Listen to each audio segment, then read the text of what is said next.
May 1991, Shorthand Tamil Senior Grade. Get ready for the dictation. 10 seconds. 5 seconds. Start. தலைவர் அவர்களே, விவாதத்தில் குறுக்கிடுவதற்கு மன்னிக்க வேண்டுகிறேன். உரை நிகழ்த்தி கொண்டிருக்கிற மாண்புமிகு உறுப்பினர் சில பல ஐயங்களை எழுப்பி இருக்கிறார். ஆகவே அது சம்பந்தமாக இப்போதே விளக்கத்தை அளித்துவிட விரும்புகிறேன். அதன் மூலமாக அவருடைய சிறந்த ஆலோசனைகளை மேலும் அதிக அளவில் பெற முடியும் என்று நம்புகிறேன்.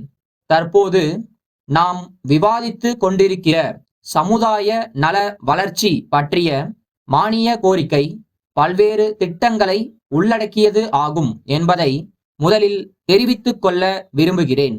அந்த திட்டங்கள் எந்த அடிப்படையில் அமைந்துள்ளன என்பதை நாம் பார்க்க வேண்டும்.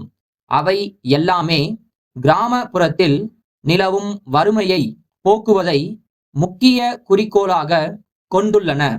இந்த நோக்கத்தில் நாம் வெற்றி பெற 2 விதமான அணுகுமுறைகளை கடைபிடிக்கிறோம்.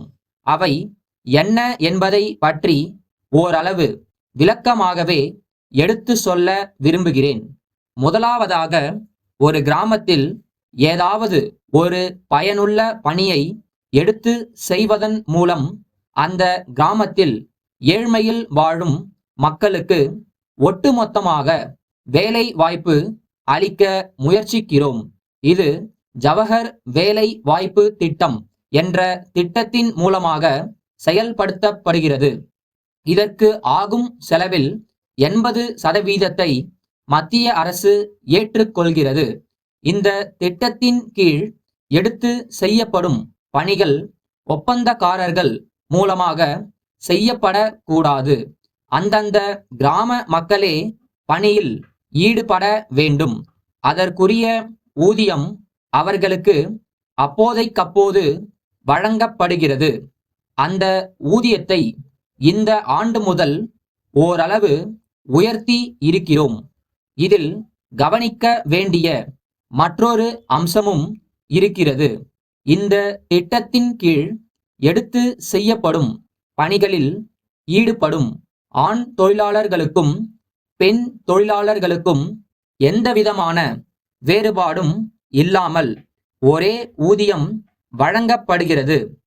இந்த ஆண்டிலிருந்து குடிமராமத்து வேலைகளையும் இந்த திட்டத்தின் கீழ் எடுத்து செய்யலாம் என்று சொல்லி இருக்கிறோம். இதன் காரணமாக காவிரி பாசன பகுதியில் உள்ள வாய்க்கால்கள் நல்ல முறையில் பராமரிக்கப்பட வாய்ப்பு இருக்கிறது என்பதை மகிழ்ச்சியுடன் தெரிவித்துக் கொள்கிறேன். அடுத்தபடியாக, கிராமப்புறங்களில் வாழும் குடும்பங்கள் ஒவ்வொன்றிலும் குறைந்தபட்சம் ஒருவருக்காவது வேலை வாய்ப்பு கிடைக்க வேண்டும் என்ற அடிப்படையில் சில திட்டங்கள் செயல்படுத்தப்படுகின்றன.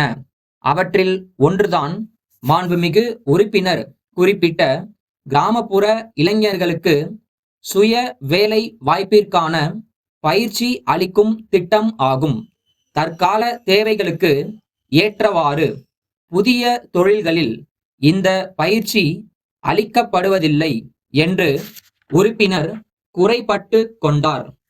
அந்த குறையை ஏற்கனவே உணர்ந்த அரசு புதிதாக 4 தொழில்களில் பயிற்சி அளிக்கப்பட வேண்டும் என்று முடிவெடுத்துள்ளது. அவை பற்றிய விவரங்கள் உறுப்பினர்களுக்கு வழங்கப்பட்டுள்ள கொள்கை விளக்க குறிப்பில் தரப்பட்டுள்ளது என்று சொல்லி இந்த அளவில் அமைகிறேன். நன்றி. சென்னை பாரதி சாலை எழில் அச்சகத்தார், மறைமலை நகர், கக்கன் சாலையில் வசிக்கும் ஓவியர் திரு கலைதாசனுக்கு 6 ஜூன் 80 தேதியிட்டு எழுதிய கடிதம். ஐயா, வளரும் கலைஞர் ஆகிய நீங்கள் ஒரு சிறந்த படைப்புக்காக அண்மையில் பரிசு பெற்றிருப்பது குறித்து எங்கள் மகிழ்ச்சியை தெரிவித்துக் கொள்கிறோம். நீங்கள் நாட்டம் கொண்டுள்ள இத்துறையில் தொடர்ந்து பல பரிசுகளை பெற வேண்டும் என்று வாழ்த்துகிறோம். வரும் ஆண்டிற்கான நாள்காட்டிகளை தயாரிக்கும் பணியை ஆரம்பித்து விட்டோம். தொழில் துறையில் புகழ்பெற்ற பல நிறுவனங்கள் தங்களுடைய வாடிக்கையாளர்களுக்கு அன்பளிப்பாக தருவதற்கான நாள்காட்டிகளை தயாரிக்கும் பணியை எங்களிடம் ஒப்படைத்துள்ளனர். அத்தகைய நாள்காட்டிகள் ஒவ்வொன்றும் 6 தாள்களை கொண்டதாக தயாரிக்கப்படும். அந்த 6 தாள்களில் ஒன்றிலாவது உங்களுடைய ஓவியம் இடம்பெற வேண்டுமென நாங்கள் விரும்புகிறோம். அதையே எங்களிடம் பணியை ஒப்படைத்துள்ள பலரும் விரும்புகிறார்கள் என்பதை மகிழ்ச்சியுடன் தெரிவித்துக் கொள்கிறோம். இது சம்பந்தமாக உங்களோடு தொடர்பு கொள்ள விழைகிறோம். உங்களை எப்போது சந்திக்க இயலும் என்பதை தெரிவிக்குமாறு கேட்டுக்கொள்கிறோம். தங்கள் நம்பிக்கையுள்ள